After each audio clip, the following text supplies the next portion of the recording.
ప్రపంచంలోని అత్యంత శక్తివంతమైన రాజులు కూడా తలవంచే ఒక దేవుడు సంవత్సరానికి ఒక్కసారి తన ఆలయాన్ని వదిలి లక్షలాది మంది భక్తుల మధ్యకు స్వయంగా వస్తాడు.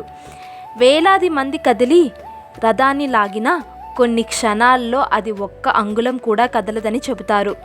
మరి ఇంకొన్ని క్షణాల్లో ఎవరు ఊహించని వేగంతో ముందుకు సాగుతుంది.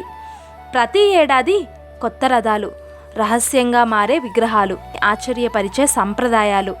అసలు పూరీ జగన్నాథ రథయాత్ర వెనుక ఉన్న అద్భుతమైన రహస్యాలు ఏమిటి? ఈ వీడియో చివరి వరకు చూస్తే మీకు తెలియని ఎన్నో ఆశ్చర్యకరమైన విషయాలు తెలుసుకుంటారు.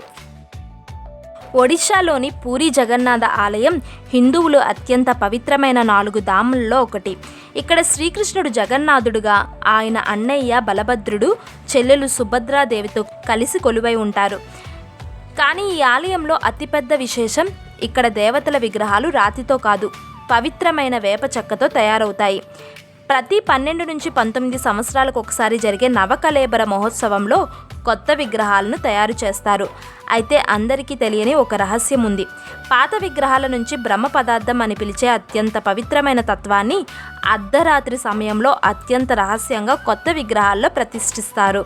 ఆ సమయంలో ఆలయం మొత్తం చీకటిగా ఉంటుంది. ఈ కార్యక్రమంలో పాల్గొనే పూజారులు కూడా కళ్ళకు గంతలు కొట్టుకొని చేతులకు వస్త్రాలు చుట్టుకొని ఈ ప్రక్రియను నిర్వహిస్తారని సంప్రదాయం చెబుతుంది. అయితే ఈ రహస్యం నేటికి ఎవరికీ పూర్తిగా తెలియదు. ఆషాఢ మాసంలో జగన్నాథుడు, బలభద్రుడు, సుభద్రమ్మ తమ ఆలయం నుంచి గుండిచా ఆలయానికి బయలుదేరుతారు. ఈ ప్రయాణాన్ని భక్తులు ఎంతో పవిత్రంగా భావిస్తారు. పురాణాల ప్రకారం ఇది శ్రీకృష్ణుడు తన అత్తవారింటికి వెళ్ళే యాత్రగా భావిస్తారు. దాదాపు 3 కిలోమీటర్ల దూరం ఉన్న ఈ ప్రయాణంలో లక్షలాది మంది భక్తులు పాల్గొంటారు. ఇప్పుడు ఒక ఆశ్చర్యకరమైన విషయం, ప్రతి సంవత్సరం ఈ 3 రథాలను పూర్తిగా కొత్తగా నిర్మిస్తారు. పాత రథాల్లోని చెక్కను మళ్ళీ ఉపయోగించరు. అందుకోసం ప్రత్యేకంగా ఎంపిక చేసిన పవిత్ర వృక్షాలను ఉపయోగిస్తారు. 3 రథాలు: జగన్నాథుడి రథం నందిఘోష, 16 చక్రాలు, సుమారు 45 అడుగుల ఎత్తు. బలభద్రుడి రథం తాళధ్వజ, 14 చక్రాలు, సుమారు 44 అడుగుల ఎత్తు. సుభద్రమ్మ రథం దర్పదలన, 12 చక్రాలు, సుమారు 43 అడుగుల ఎత్తు. కొన్ని వారాల్లోనే వేలాది మంది శిల్పులు ఈ భారీ రథాలను నిర్మించడం నిజంగా ఒక అద్భుతమైన కళ. ఆశ్చర్యపరిచే కొన్ని ఆసక్తికరమైన విషయాలు. రథాన్ని లాగడానికి ఉపయోగించే తాడుని ఒక్కసారైనా పట్టుకోవడానికి లక్షలాది మంది భక్తులు జీవితాంతం ఎదురు చూస్తారు. ఎందుకంటే ఆ తాడుని పట్టుకుని రథాన్ని లాగితే పాపాలు తొలగి దేవుడి అనుగ్రహం లభిస్తుందని విశ్వసిస్తారు.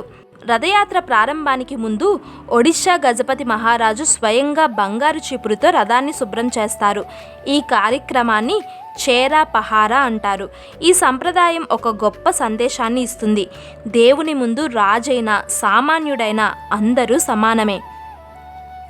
రథయాత్ర రోజున పూరీ నగరానికి లక్షలాది మంది భక్తులు చేరుకుంటారు. ప్రపంచవ్యాప్తంగా కోట్లాది మంది ప్రత్యక్ష ప్రసారాల ద్వారా ఈ మహోత్సవాన్ని వీక్షిస్తారు. ఇది ప్రపంచంలోనే అత్యంత పెద్ద మతపరమైన ఉత్సవాల్లో ఒకటిగా గుర్తించబడింది. జగన్నాథ ఆలయంలో తయారయ్యే మహాప్రసాదం ప్రపంచ ప్రసిద్ధి పొందింది. వందలాది మట్టి పాత్రల్లో తయారు చేస్తారు. ఆశ్చర్యకరంగా పై పాత్రలో అన్నమే ముందుగా ఉడుకుతుందని స్థానికులు చెబుతారు. మరొక విశేషం, ఎంతమంది భక్తులు వచ్చినా ప్రసాదం సరిపోతుంది. ఆలయం మూసిన తర్వాత మాత్రం ఒక్క ముద్ద కూడా మిగలదని భక్తుల విశ్వాసం. జగన్నాథ ఆలయంపై ఎగురుతున్న జెండాను ప్రతిరోజు మార్చుతారు. అది కూడా ఎలాంటి ఆధునిక భద్రతా పరికరాలు లేకుండా ఆలయం గోపురం పైకి ఎక్కి మారుస్తారు. భక్తుల నమ్మకం ప్రకారం ఒక్కరోజైనా జెండా మారకపోతే ఆలయం 18 సంవత్సరాలు మూసివేయబడుతుందని ఒక పురాతన విశ్వాసం ఉంది.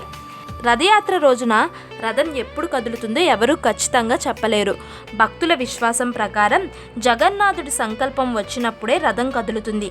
అందుకే ఈ యాత్రను భక్తులు దైవ మహిమగా భావిస్తారు.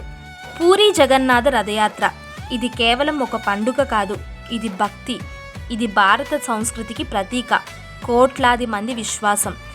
స్వయంగా దేవుడు తమ ఆలయాన్ని విడిచిపెట్టి భక్తుల మధ్యకు వచ్చి ఆశీర్వదించే ఈ మహోత్సవాన్ని జీవితంలో ఒక్కసారైనా ప్రత్యక్షంగా చూడాలని ప్రతి భక్తుడి కోరిక. మీకు కూడా పూరి జగన్నాథ రథయాత్రని ప్రత్యక్షంగా చూడాలనే కోరిక ఉంటే కమెంట్లో జై జగన్నాథ్ అని టైప్ చేయండి. ఈ వీడియో మీకు నచ్చినట్లయితే లైక్ చేయండి, మీ కుటుంబ సభ్యులు స్నేహితులకు షేర్ చేయండి. ఇలాంటి మరిన్ని మిస్టరీలు, ఆధ్యాత్మిక రహస్యాలు, చరిత్రలో దాగి ఉన్న అద్భుత విషయాలు తెలుసుకోవాలంటే మా ఛానల్ని సబ్స్క్రైబ్ చేసుకోండి. మళ్ళీ మరో అద్భుతమైన వీడియోతో కలుద్దాం. అప్పటి వరకు జై జగన్నాథ్.